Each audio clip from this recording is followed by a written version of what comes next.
জেনে নেব কিছু ঘরোয়া টিপস। একটা পরিষ্কার ব্লেন্ডারের ভেতরে একটা ছোট শসা আর একটা বড় টমেটো দিন। এবার সেটা ভালো মতো ব্লেন্ড করে একটা মিশ্রণ তৈরি করুন। হয়ে গেল একটা, যদি হয়ে যাওয়ার পরে এটা একটা বয়ামে ভরে মিশ্রণটি ফ্রিজে রেখে 3 দিন পর্যন্ত সংরক্ষণ করা যাবে।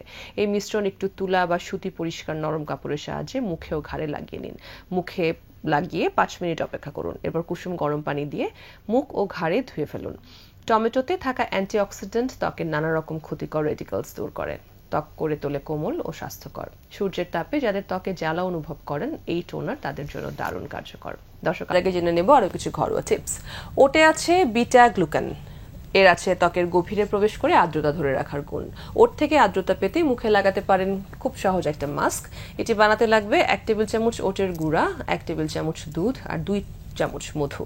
সব কটি উপাদান একসঙ্গে মিশিয়ে মিশ্রণ বানিয়ে সেটি 15 থেকে 20 মিনিট মুখে লাগিয়ে রেখে প্রচুর পানি দিয়ে মুখ ধুয়ে ফেলুন। সপ্তাহে 3 দিন রাতে ঘুমানোর আগে লাগালে ভালো ফল পাওয়া যায়।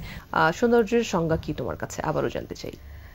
আমার কাছে তো সৌন্দর্যের সংজ্ঞা মানে এক এক রকম চেঞ্জ হতে হতে এখন যেটা মনে হয় সাবলীলতা, মানে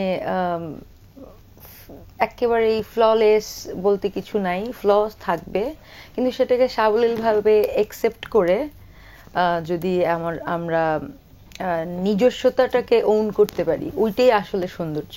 ভালো লাগলো যে তুমি একটা ডিফারেন্ট আজকে একটা উত্তর পেলাম, যে সাবলীলতা হচ্ছে সৌন্দর্যের কিন্তু একটা পার্ট। আর মানে ওন করতে পারতে হবে, মানে নিজেকেই যদি নিজে ভাবি যে আমি মোটা, আমি কালো, আমি এইটা, কারণ ফ্ললেস বলতে কিছু নাই, এটা আমি অ্যাকসেপ্ট করে নিছি। সেটা অনেক সৌন্দর্যের মধ্যে অনেক খুঁত থাকতে পারে। রাইট, সুন্দর, খুব সুন্দর একটা উত্তর পেলাম। কাজের কি খবর, গান বাজনার কি খবর সেটা বলো। আপাতত গান বাজনা কাজকর্ম আমরা খুবই কম বলতে পারি, কারণ দেশের যা পরিস্থিতি এখন, আসলে সবাই মিলে একটা নতুন কিছুর অপেক্ষায়, কিরকম হবে, তবে ভালো কিছুর অপেক্ষায় আছি। হয়তো আবার সবকিছু ঠিক হয়ে গেলে আবার গাইবো আগের মতো। এখন আমরা বেশ কিছু চ্যারিটি শো করছি বন্যার্তদের জন্য। আমরা নারায়ণগঞ্জ মিউজিশিয়ান, ওদের একটা কমিউনিটি আছে, তাদের সাথে আমি পার্টিসিপেট করলাম একটা চ্যারিটি প্রোগ্রামে।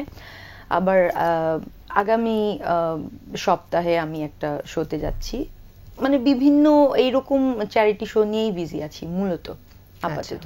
আচ্ছা, বাহ, সামনের দিনগুলোর জন্য শুভকামনা।